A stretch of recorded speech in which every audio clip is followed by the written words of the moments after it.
सूरत के ward number 29 में drainage line का पानी बाहर आने से स्थानीय लोग हैरान परेशान। सूरत के वार्ड नंबर 29 के पार्षद और स्थानीय विधायक को आवेदन करने के बाद भी कोई कार्यवाही नहीं।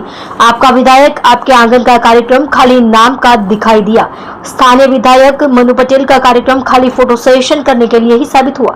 छोटे छोटे बच्चों को ड्रेनेज नाले का पानी बाहर आने से नर्क जैसा अनुभव।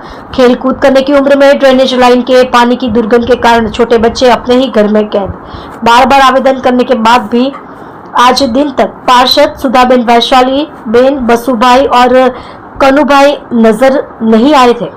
स्थानीय रहवासियों का आरोप है कि ड्रेनेज नाला सफाई करने वाले आते ही नहीं है। મારું નામ આધારભાઈ પાટીલ છે, સુરત મહાનગરપાલિકા કોંગ્રેસ પ્રમુખ છું। આધારભાઈ कुछ समस्या भी रिटर्न से कई सोसायटी है। આ જમનાનગર સોસાયટી છે, વિસ્તારમાં આવેલી વાર્ડ નંબર 29 માં આવે છે અને સમસ્યા એવી છે લગભગ 10 થી 15 દિવસથી પાણી ગટરનું પાણી ઉભરાતી હોય છે। મેં લિખિતમાં અરજી આપી છે ઉધના ઝોનમાં, ઓનલાઈન અરજી આપી છે, કોઈ પણ અધિકારી અહીંયા સાંભળવા તૈયાર નથી અને કોઈ અહીંયા જોવા આવતો। પ્રજાનો બહુ ગંભીર હાલતમાં તમે જોઈ શકો, બાળક નીચે નહીં આવી શકે મેદાનમાં રમવા માટે, એ એવું લાગે જેલમાં બંધ છે એવું લાગે છે મને તો। બહુ ખરાબ હાલત છે અહીંયાની। કેટલા દિવસથી પરેશાની થાય છે?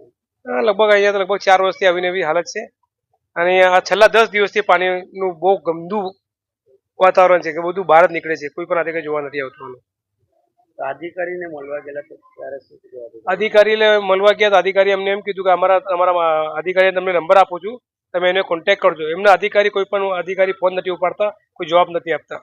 જેનાથી રોગચાળો ફેલાય તો કેટલી મોટી ગંભીરતા છે? અરે બહુ ગંભીર રોગ ભલે એવી છે ને, આમાં ડેન્ગ્યુ અન્ય કઈ પણ જાતની બીમારી બની શકે છે અને હમણાં તો પેલું HIV કોઈ વાયરસ પણ ચાલે છે અને આ વાયરસમાં આ બાળક કે માસી આ બહેનો કઈ કોઈને થઈ જાય તો જવાબદાર વ્યક્તિ કોણ?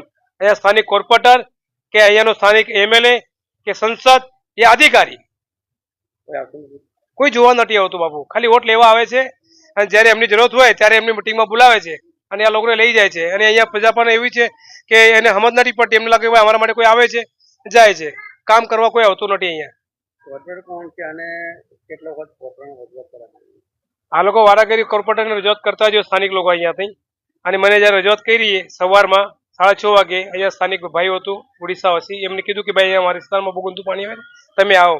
મેં આવ્યું, ખરેખર મારથી ઊભો નહીં રહેવા આટલું ગંદુ પાણી હતું, તો મેં તમારા મીડિયાને બોલાવીને આ ચર્ચા કરી છે અને સ્થાનિક કોર્પોરેટરને આ લોકો લગભગ 10 થી 15 વાર ફરિયાદ કરી હશે કોર્પોરેટરને। વૈશાલીબેન છે, સુધા પાંડે અને બંસુ યાદવ, મને તો લાગતું નથી આ લોકો કોઈ દિવસ આ વિસ્તારમાં ફરવા પણ નથી આવ્યો હશે। અમને પ્રજાને પૂછી લો, કોઈ પણ આ 4 વર્ષમાં કોઈ પણ કોર્પોરેટર એમની બહારને કે એમની સમસ્યા સાંભળવા માટે આવ્યો નથી કોઈ।